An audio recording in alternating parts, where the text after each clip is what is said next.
Good morning. Let us calm ourselves down. Let's get settled. Full house today, which is great.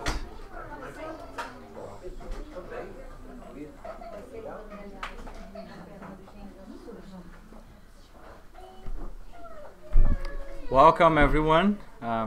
Welcome to those who are here with us frequently. Welcome to those who are coming for the first time.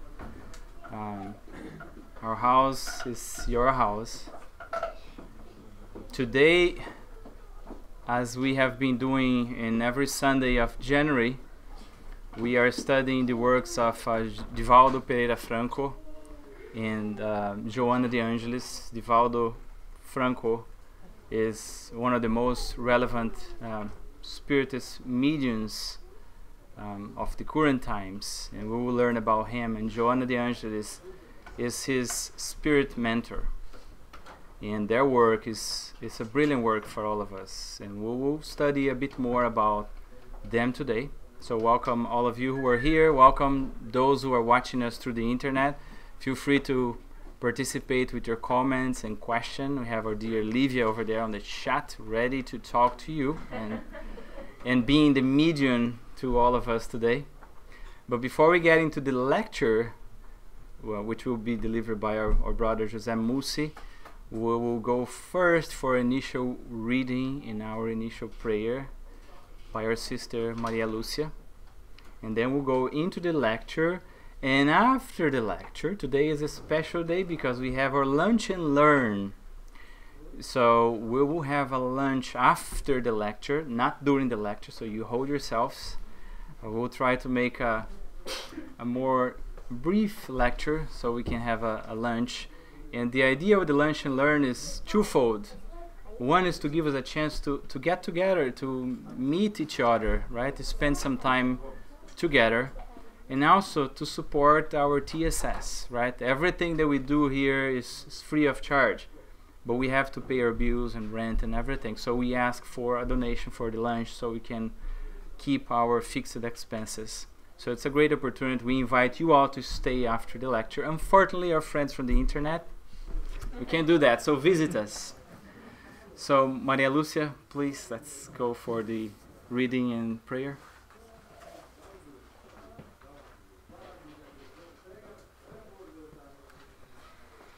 The reading is from the book Happy Life by Joanna de Angelis through the psychographic of Divaldo Franco. You are not a distant observer of life.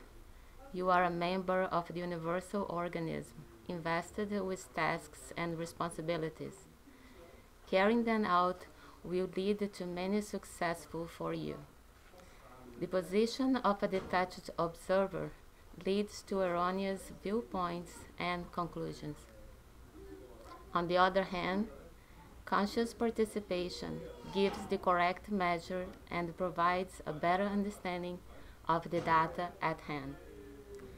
Consider yourself a valuable person in the web of creation who is becoming more and more active in the Father's work and making it better known and respected. You are God's heir, and the universe, in a way, belongs to you. Let's now close our eyes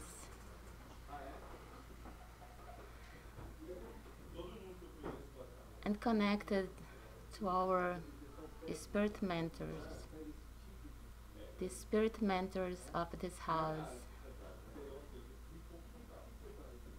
and Jesus, our Master. Let's thank them for the opportunity to be here this morning to learn about Jesus' teachings so we can apply it into our daily life. Let's ask them to open up our hearts and minds so we can understand the real meaning of love in action. We thank all the Spirit's guide who are here this morning to help us, to enlighten us, and to enlighten the speaker, José Mussi. And with our heart full of joy, we will start this morning lecture. And so be it.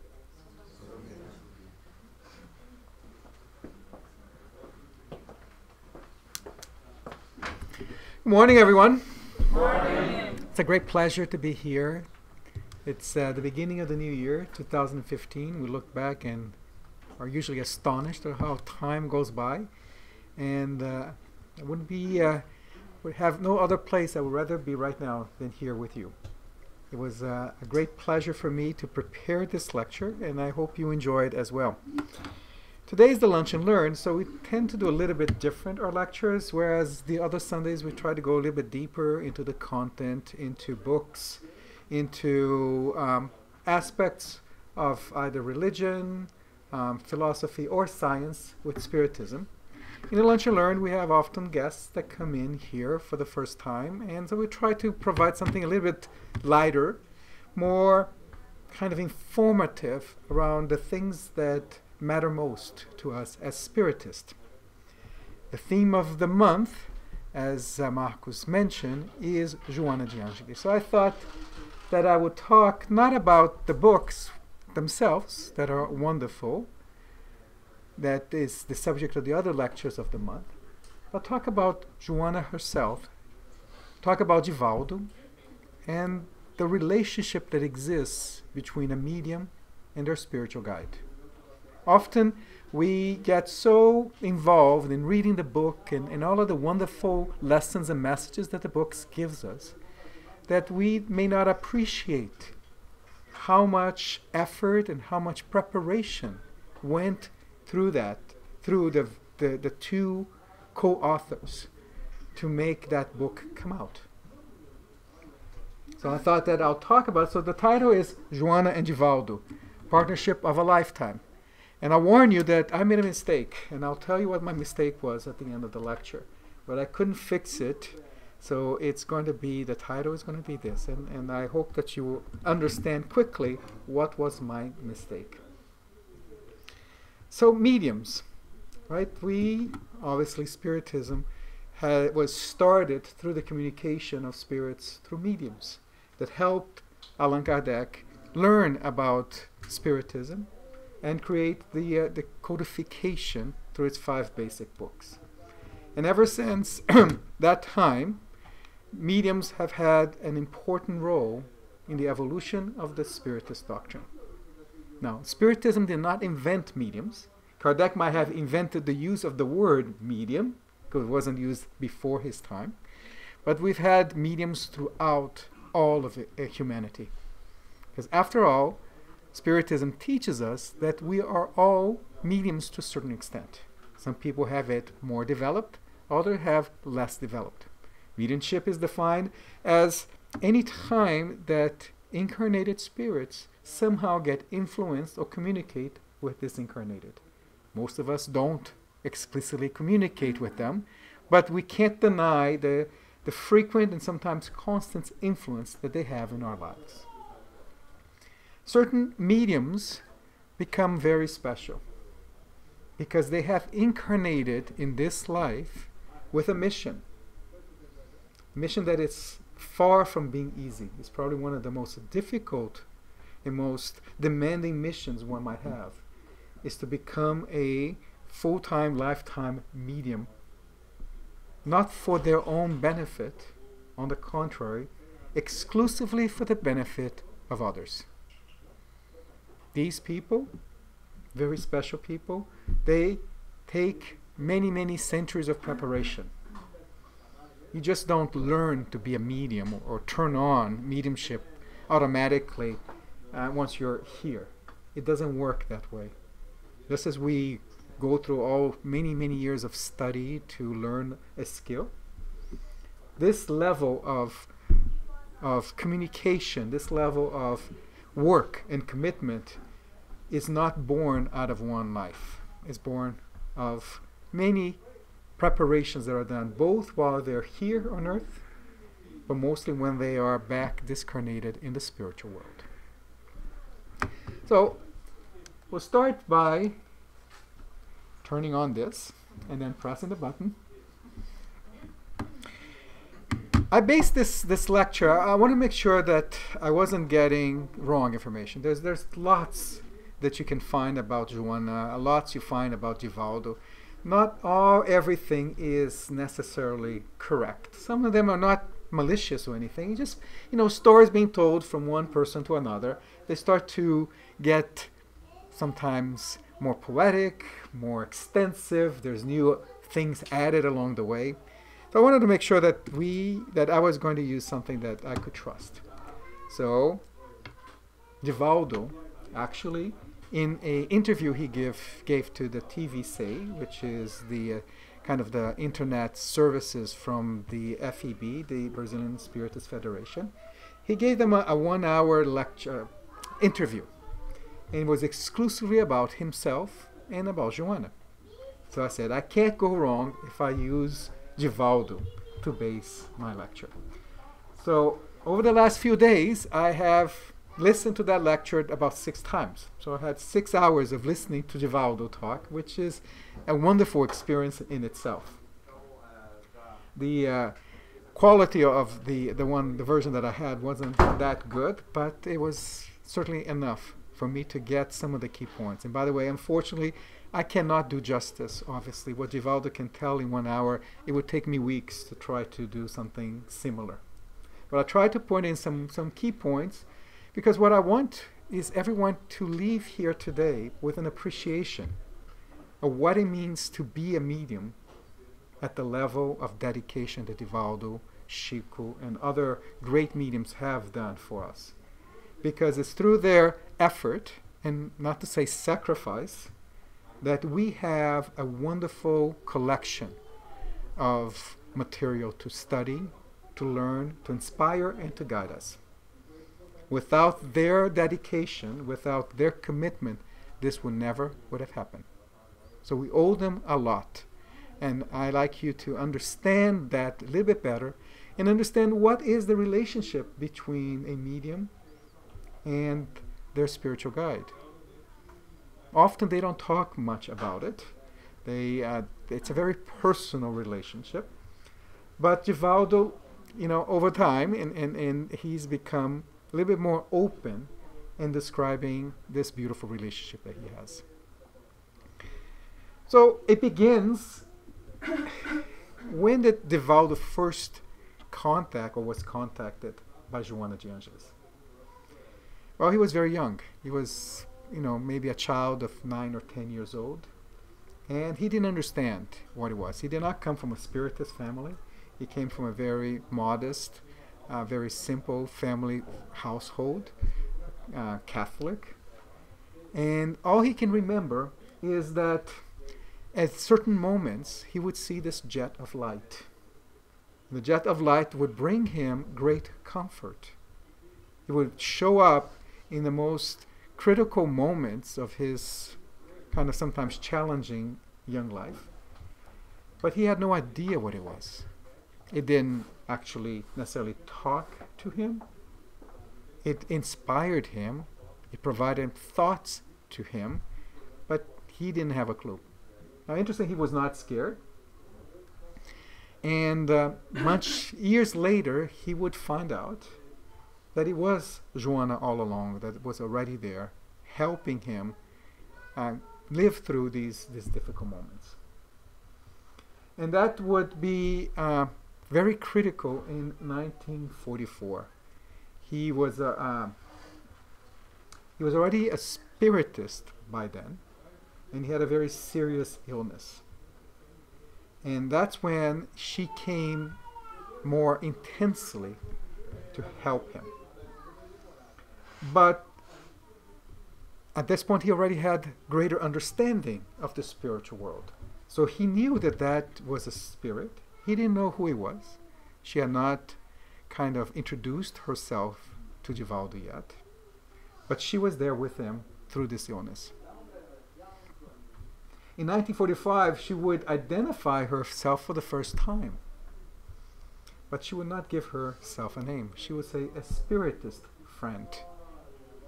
So look, there's many years. I mean, he started in the 1930s.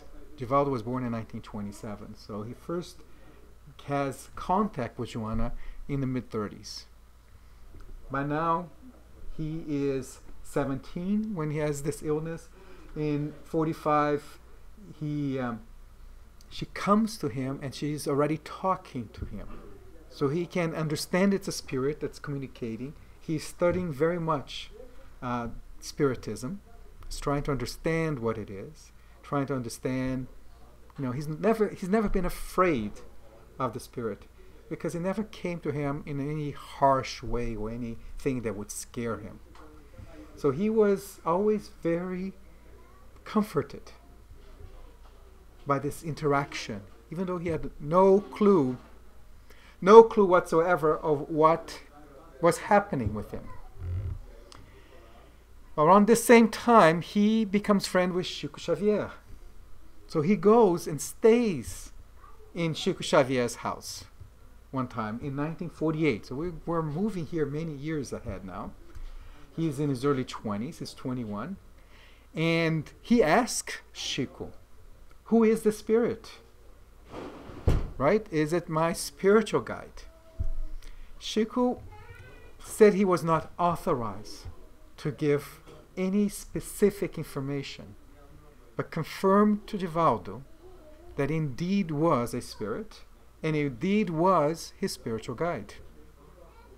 And that it would take some time for Divaldo still to come and be able to interact more fully with the spirit.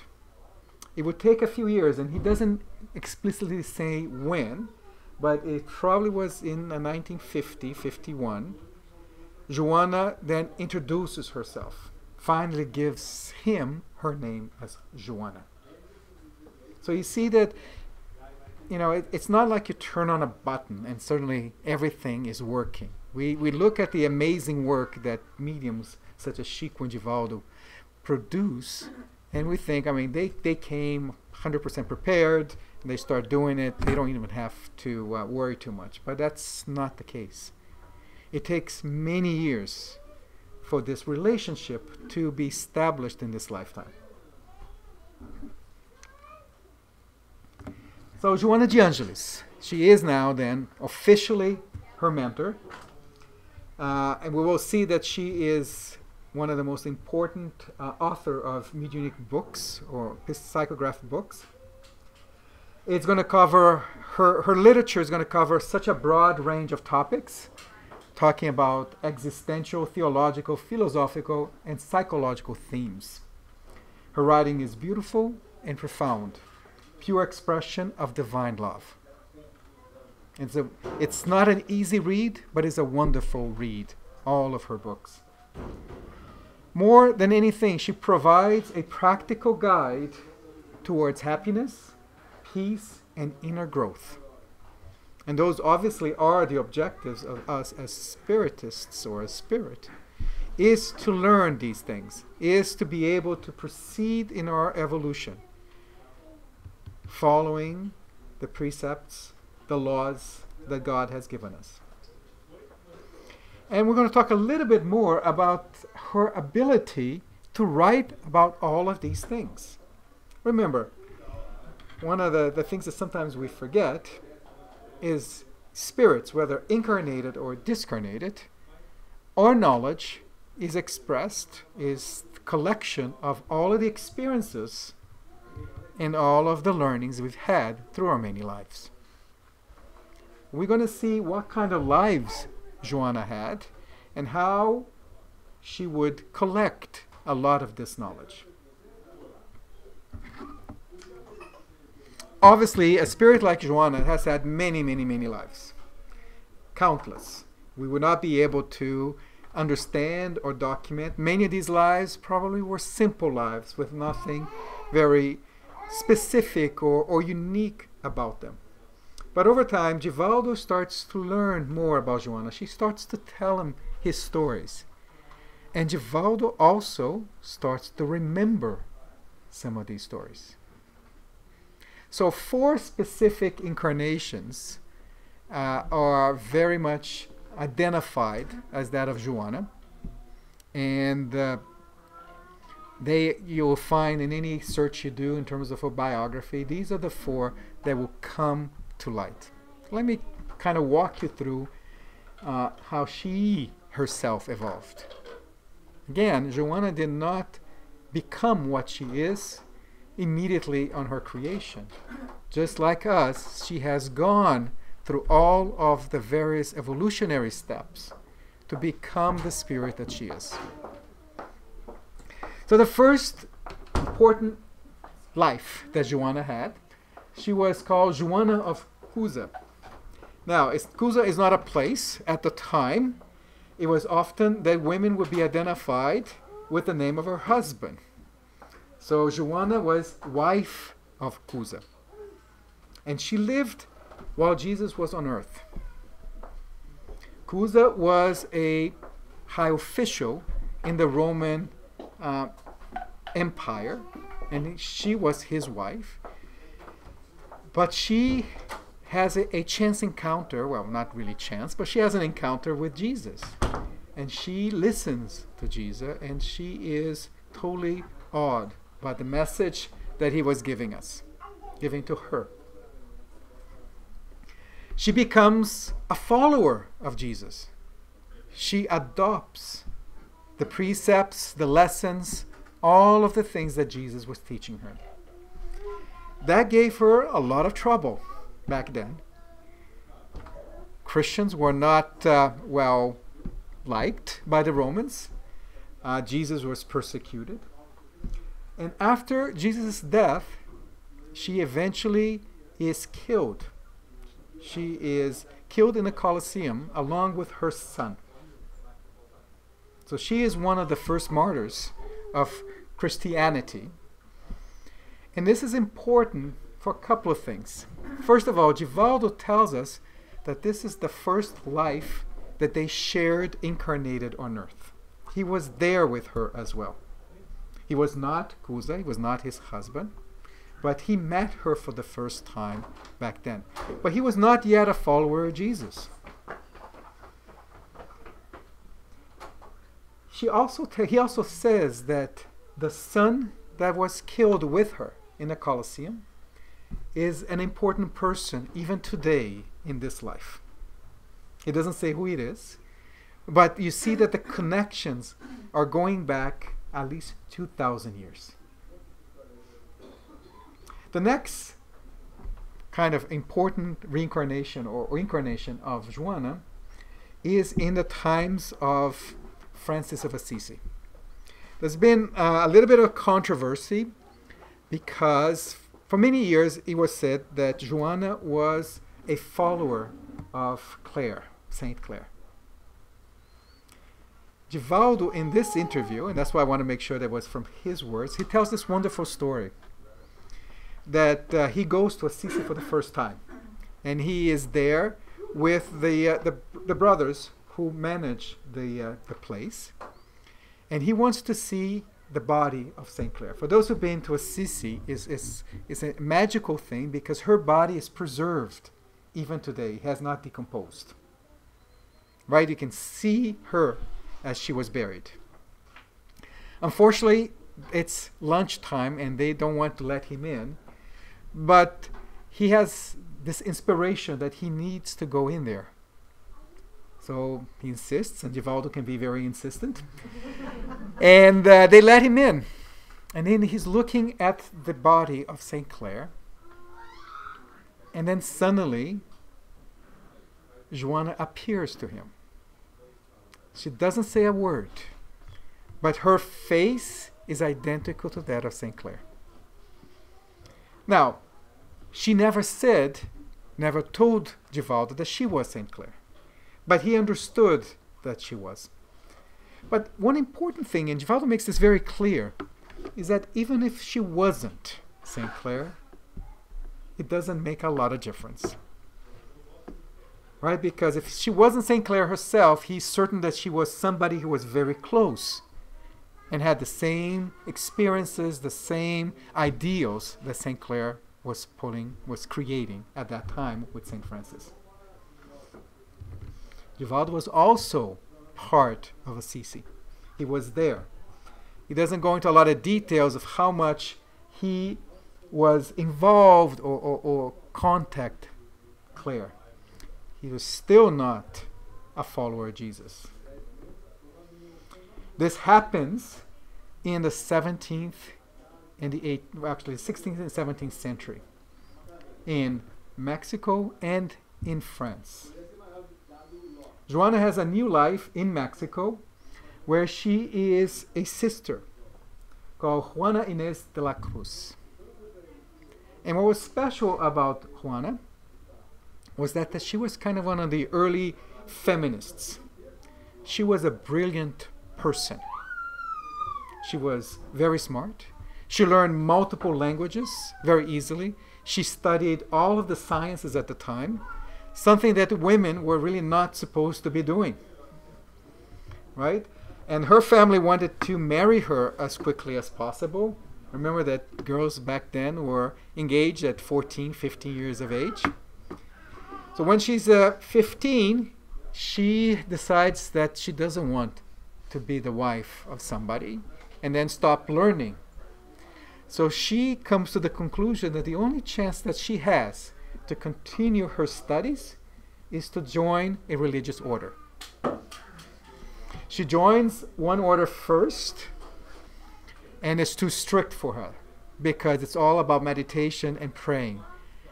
She joins a second order, which is much more kind of liberal in the sense that it would allow her to continue her studies.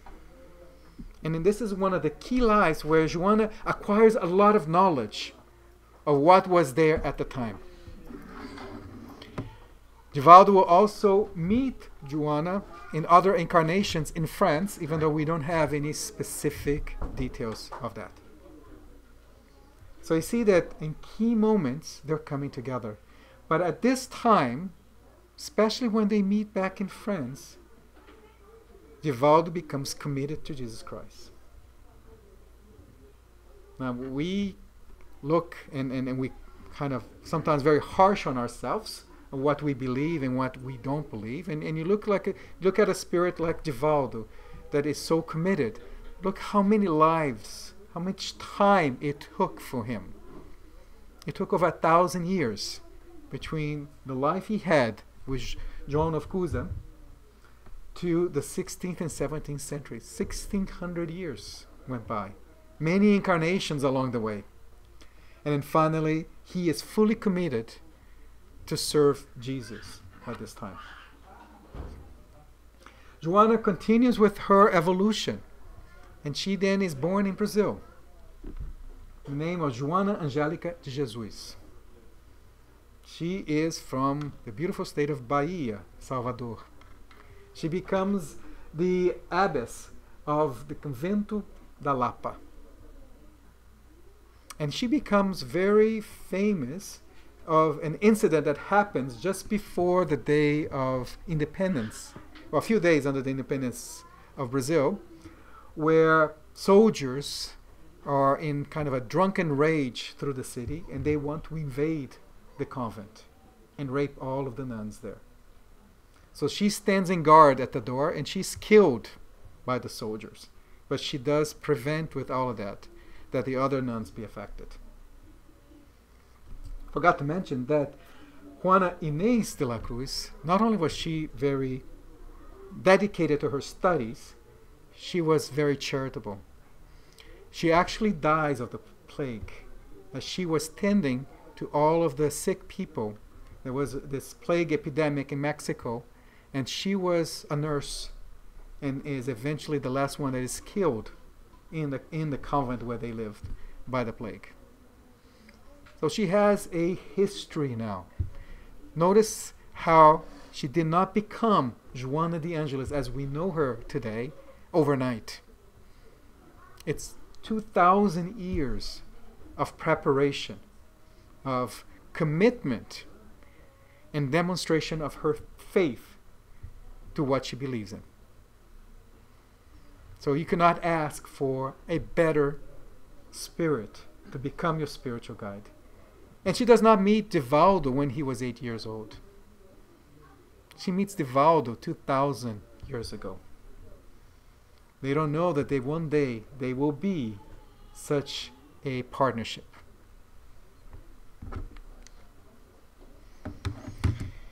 After she dies in Brazil, what happens to Joanna between that time and the 1930s? So this is just over 100 years. What's happening with her? Well, there's no coincidences here. She has been being prepared for an important work. She's invited by the spirit team that is preparing Allan Kardec.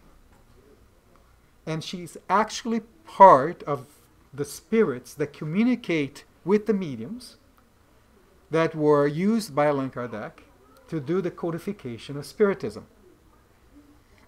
She is not identified by name. So what is the name that we see in the Gospel, for example? A spirit friend. So there's two passages, actually, I didn't list them here, that were passages from Joanna that she actually wrote. But more importantly, it is described that her work was more supporting the mediums that were receiving this. We often, look at the medium and the spirit, and these two names become kind of front and center. But we have to realize that there are so many other spirits working together as a team to make that happen. They are the ones supporting the mediums when they're not communicating, helping them, inspiring them, keeping them in line to their mission. So this is what Joanna was doing. She was working with all of the various mediums that had been selected to help Kardec.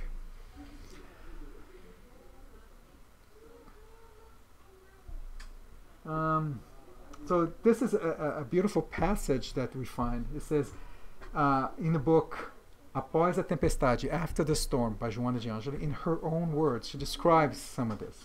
It says, as they prepared the days of the spirit codification, when they summoned the workers willing to battle, announced the coming hours when they recruited seeders of the earth. So Joanna was one of those seeders.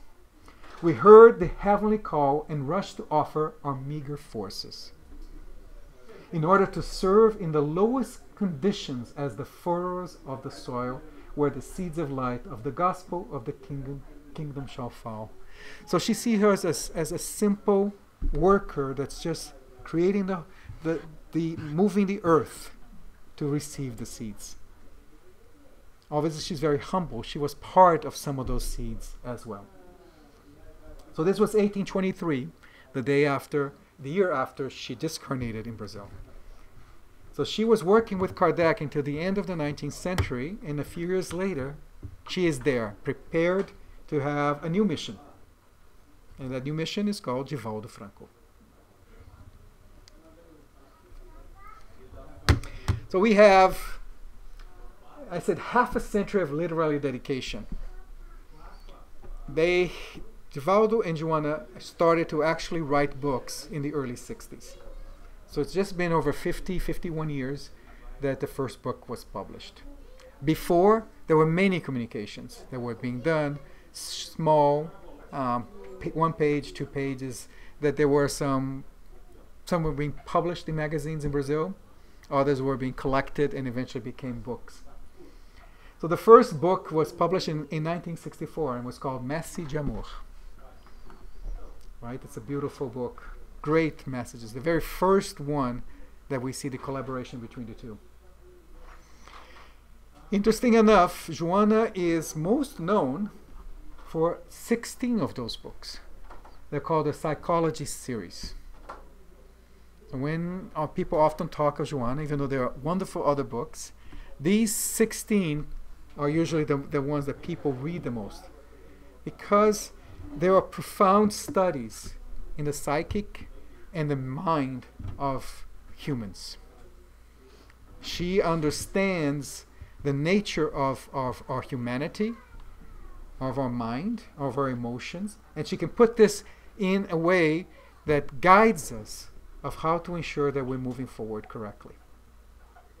So Divaldo once says, he tells the story, you were a nun.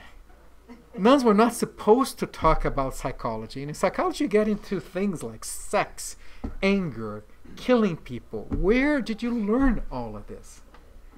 And that's again, she teaches him yet another lesson. And he tells humbly how many lessons she had taught him.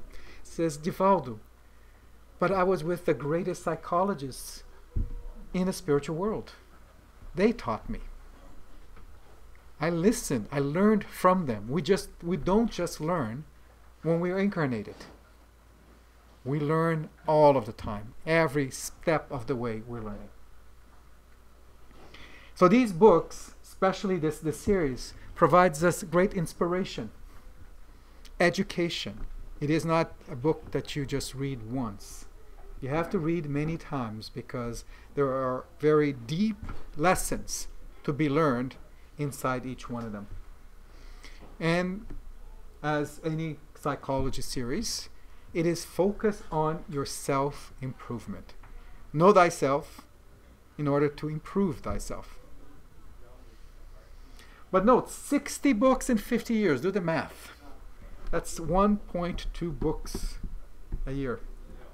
And this is just for one spirit.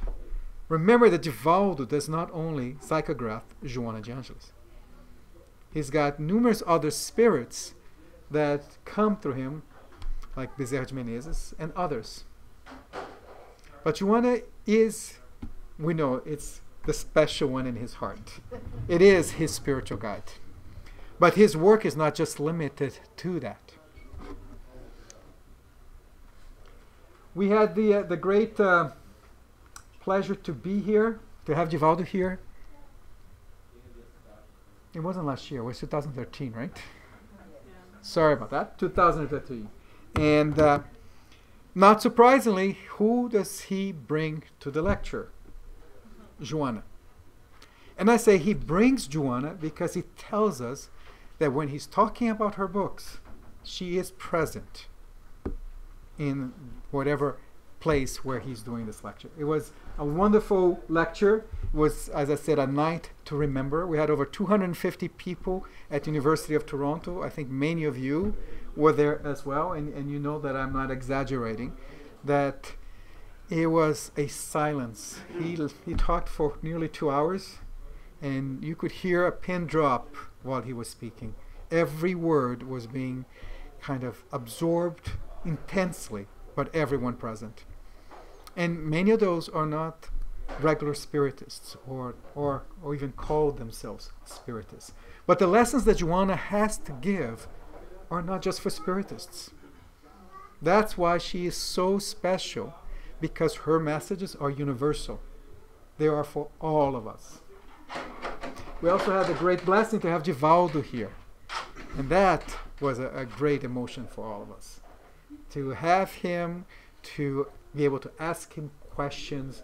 We just want to keep him forever here, but unfortunately there are many other places in the world that want him to be present as well.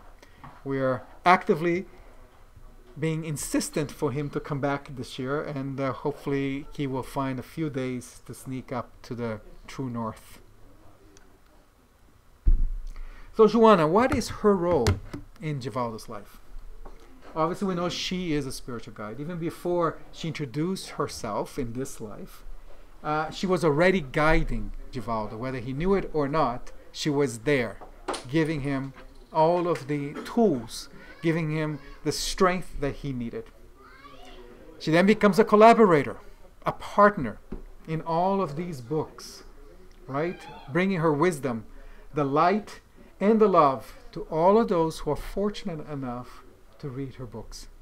And I know that not everybody here can read Portuguese, and that's why we're so happy that we're seeing more and more of his and her book being translated to English. And I forgot to mention the lecture here in 2013 was for one of these yes, it is the Psychology of Gratitude. And we actually have the book here in English, and it's a wonderful book, and it was a wonderful lecture. If I already said that 3 times.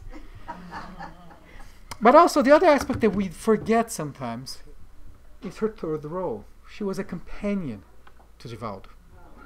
The life of a medium is similar to a life of a monk. They're often alone, or apparently alone, as Joanna would teach Divaldo many times. First, because Divaldo is always, well, we're never alone ourselves, and Divaldo is never alone if you have God in your heart. And Joanna was there, was his companion. There is a chapter, or 2 pages in that first book that they wrote together, and it's entitled Mediumship and Solitude. Right, and it talks about the solitude the mediums experience in their lives. Someone like Divaldo is loved by millions of people. He is cherished. He could have people next to him all of the time. But the critical moments of his life, he is alone, or apparently alone. And it is these moments where the spiritual guide is closest to him, where he needs her most. So this role of companionship is one of fundamental creation of trust between the medium and the spirit. So I wanted to finish by using Divaldo's own words. So I translated a short passage in the video, and he talks about her very sweetly, of course. He says, "She has never called my attention in a harsh way and is always gentle. Invariably, when I make a mistake, which happens often, she tells me a similar story so that I can draw my own conclusion, or she writes a message. In 1962, he had another serious disease and went through a great trial, which extends to this day in its consequences. At that time, the pains were so many that I lost weight, 15 kilos in 40 days. And with it, a headache that I could hardly put my feet on the floor. And he still had to work. He was a humble public servant that needed to go to work to get his salary. So he reaches out, right? One day, which I consider a climax in his life, she appeared to me as usual, as if she had no knowledge. Basically, she comes in as nothing was happening to him. And he's there in tremendous suffering. So I told her, "You have written for so many, and I have experienced such cruel pain, and you have not yet given me a message. I wish so much that you talk to me. Give me a personal message." So he's asking for her help. And what does she say? "My son, I always write in the second person singular, you and thou. It is for you that I write. If you wish a message, read the ones I have written."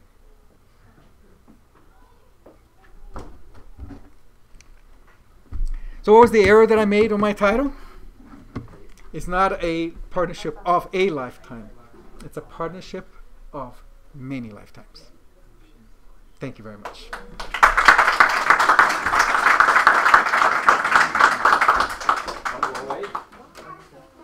Thank you, Joe. It was a great lecture, and one of the things that really caught my eyes is that to be a servant of Christ, to be at the service of Jesus and to help each other, we don't need to live a mystical life, right? We don't need to close ourselves and live far away. Divaldo was a public worker, right? He worked for the government in Brazil. So was Chico, by the way. Chico as well. So they had to wake up in the morning, go to their work, fulfill their jobs, otherwise they would get fired, as any of us.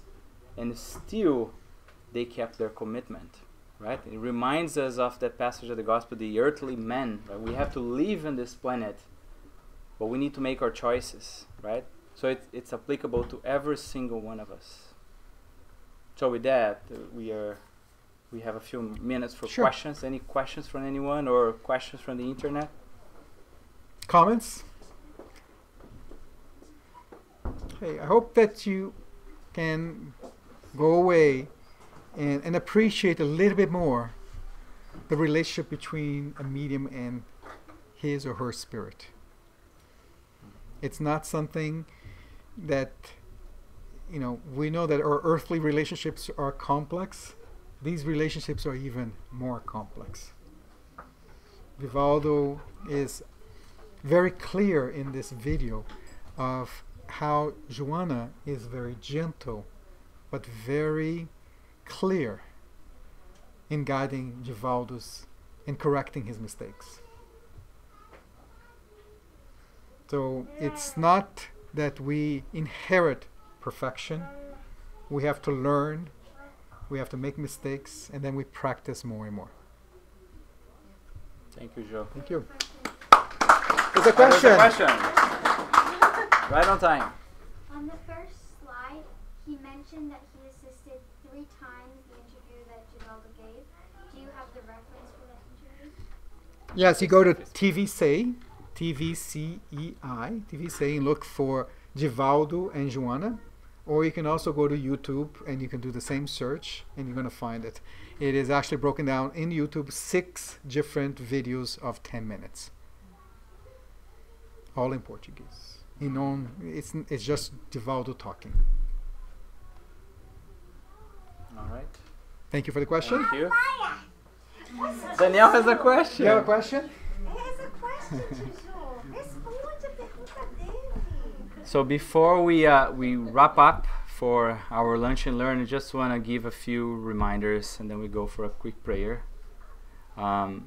Just to remind everyone, all of our activities are in English, right? Except our second Sunday of every month, where the lectures are in Portuguese, right? And we are organizing ourselves to make sure we have translation.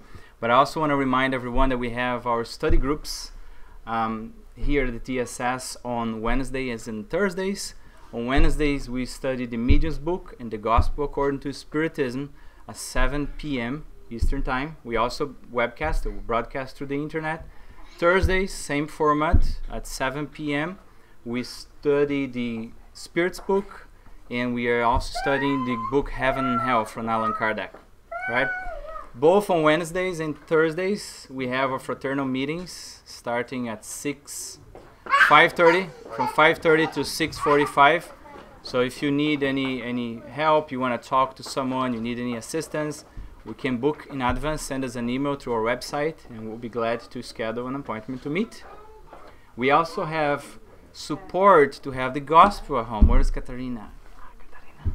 So Katarina kindly volunteer and have a group of people who can go to your homes and help you to set up or have your first gospel at home, right? If you don't know how to do it. Extremely important to every single one of us in our family. So if you're interested, you can talk to Katarina later on and book an appointment with her. Also, we are starting a new training or workshop, a meditation workshop from our friend Paul. So here are the dates, actually.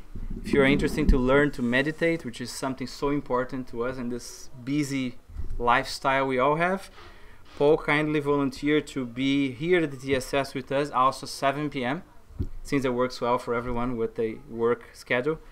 February 13th, February 27th, and March 13th. So there will be 3 sessions to begin with. First one is on February 13th. So if you're interested as well, you want to know more, you can talk to Paul or any of us at the very end. Give the names, because the groups can only be 12. Yes, okay. Right, Paul? A little flexibility. Yeah. Well, there's a possibility to have a second group. If there's too many people, we can actually schedule another one right after. And keep posted. It will be posted on our website and our Facebook page. So if you need more information. That's right. Yes. Yeah. And starting next month, thanks for the reminder, starting next month, our Lunch and Learns will be at the first Sunday of every month. Talking about Lunch and Learn, I think I am the only one between you and your lunch. I have one personal message I want to Okay.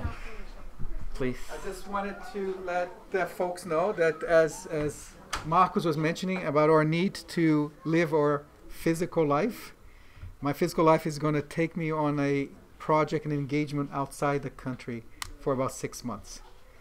I will be back. Sandra will be coming with me because I wouldn't be away from her for 6 months. So you won't be seeing as much of us here, for at least physically we won't be here. We will be certainly online on Sundays. But I just wanted to let you know that the TSS is in wonderful hands, and hope that you continue to support us and come and listen to the wonderful lectures and lecturers that we have scheduled for this first semester. Thank you. Thank you, Joe. Bless you. So with that, I'll just do a quick final prayer for us. And then I would like to say thank you to those on the internet who are watching, and we look forward to seeing you here so you can enjoy the lunch with us next time. So dear Lord, we thank you for another day, for another opportunity to learn the examples of those who decided and chose to serve you. And we ask you to continue to support and bless our protector spirits, our guardian angels, so they can be with us, giving us the strength, the courage, the perseverance to continue with our individual work of self-enlightenment. Bless our children, our family members who are at home, those who are with us through the internet, all the discarnate brothers and sisters present with us, and bless the food prepared for our friends with so much love and care. Thank you, and so be it. Thank you.